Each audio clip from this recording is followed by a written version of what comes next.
capítulo 12. Conflitos e mortes de Jefté. Então os guerreiros de Efraim foram convocados, atravessaram o Jordão em direção a Zafon e questionaram a Jefté: por que fosse combater os amonitas sem nos convidar a pelejar contigo? Por esse ato de desprezo queimaremos tua casa e a ti com ela. Diante dessa ameaça, Jefté replicou: eu e meu povo estivemos envolvidos numa grande guerra com os amonitas. E apesar de eu vos ter mandado chamar em nosso auxílio, vosso socorro jamais chegou para nos livrar das mãos do inimigo. Quando cheguei à conclusão de que ninguém de vós viria nos ajudar, arrisquei a minha própria vida e marchei contra os amonitas, e o Senhor os entregou nas minhas mãos. Então, em verdade, por qual motivo vós levantais hoje contra mim para me atacardes?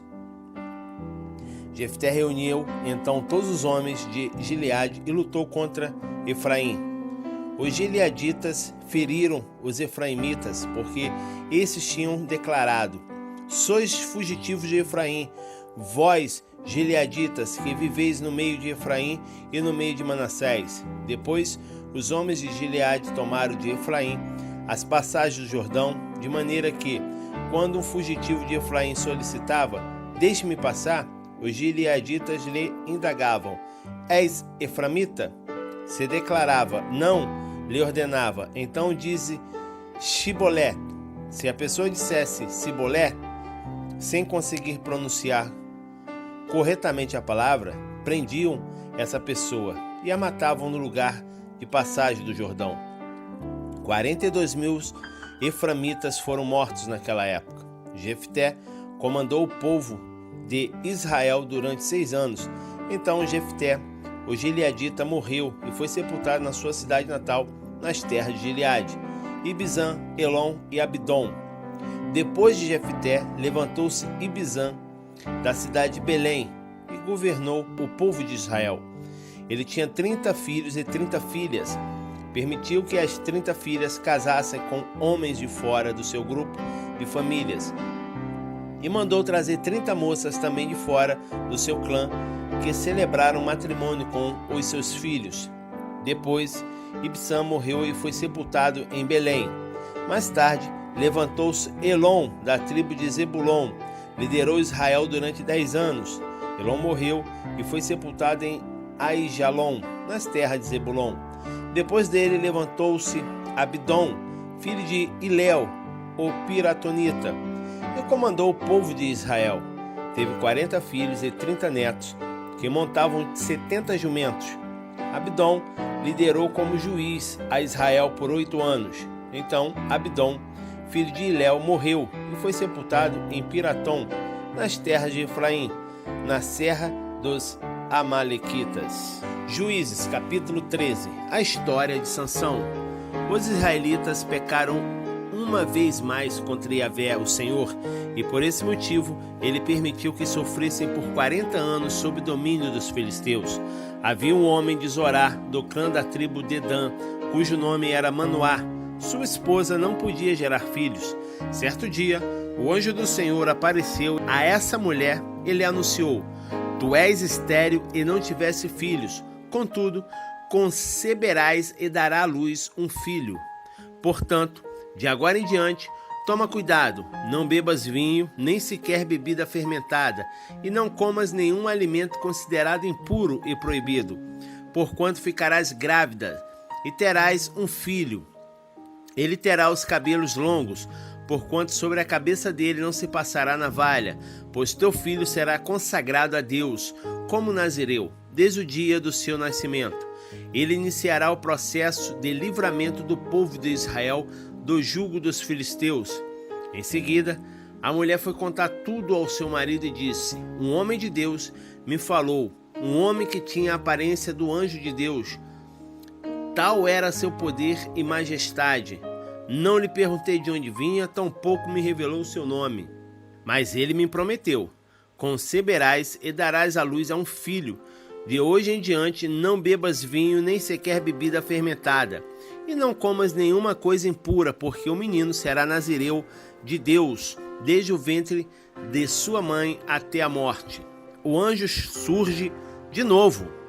Então Manoá implorou a Yahvé em oração: rogo-te, ó Senhor, que o homem de Deus que tu enviaste venha outra vez visitar-nos, para que nos instrua quanto e como devemos agir. Assim que o menino tiver nascido. Deus atendeu a súplica de Manoá, e o anjo de Deus veio novamente e apareceu à sua mulher quando ela estava sentada no campo. Manoá, seu marido, não estava com ela nesse momento. Imediatamente, a mulher correu para comunicar ao seu marido o ocorrido. Ele disse: o homem que veio ter comigo outro dia veio outra vez. No mesmo instante, Manoá levantou-se, seguiu sua esposa e foi ter com o homem. Ele perguntou: foste tu que falaste com a minha esposa? Ele afirmou: sou eu. Então Manoá indagou-lhe: quando as tuas palavras se cumprirem, como devemos educar o menino? Como ele deverá proceder? E o anjo Yahvé esclareceu a Manoá: de tudo que proibi a esta mulher, deverá ela, pois, abster-se. De tudo que procede da videira não provará, nem vinho nem bebida fermentada. Também não se alimentará de nada cerimonialmente impuro. Tua esposa deverá agir exatamente como a orientei. E Manoá fez o convite ao anjo do Senhor: teremos grande alegria em que fique conosco. Desejamos preparar-te um cabrito.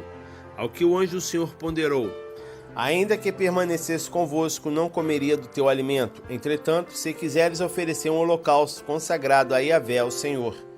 Manoá perguntou então ao anjo do Senhor: qual é o teu nome, para que assim que cumprir a tua palavra, possamos prestar-te uma homenagem? O anjo do Senhor lhe respondeu: meu nome é inefável, maravilhoso.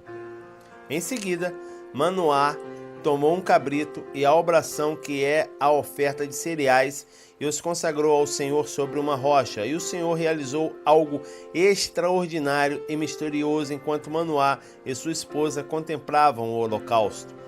Quando as chamas se elevavam no alto, Manoá e sua mulher observaram o anjo de Yahvé subindo ao céu em meio às labaredas. Imediatamente caíram de joelhos com o rosto rente ao chão. Desde então o anjo do Senhor nunca mais apareceu a Manoá nem a sua esposa, e ficou claro para Manoá que aquela figura humana era o anjo de Yahvé. Ah, certamente morreremos, exclamou Manoá, sua mulher, porquanto vimos a Deus. Contudo, ponderou-lhe a esposa: se Yahvé tivesse pretendido matar-nos, não teria aceitado nem o nosso holocausto, nem a nossa oração, e não nos teria feito contemplar tudo o que acabamos de ver com os nossos próprios olhos. Tampouco nos teria revelado tudo o que acaba de nos deixar saber. Tempos depois, a esposa de Manoá deu à luz a um filho e pôs nele o nome de Xixom, que é Sansão. E o menino cresceu e o Eterno, o Senhor, muito o abençoou. Sansão estava em Maané-Dan, no acampamento de Dan, entre Zorá e Estaol, quando começou a sentir que o espírito de Yahvé o dirigia.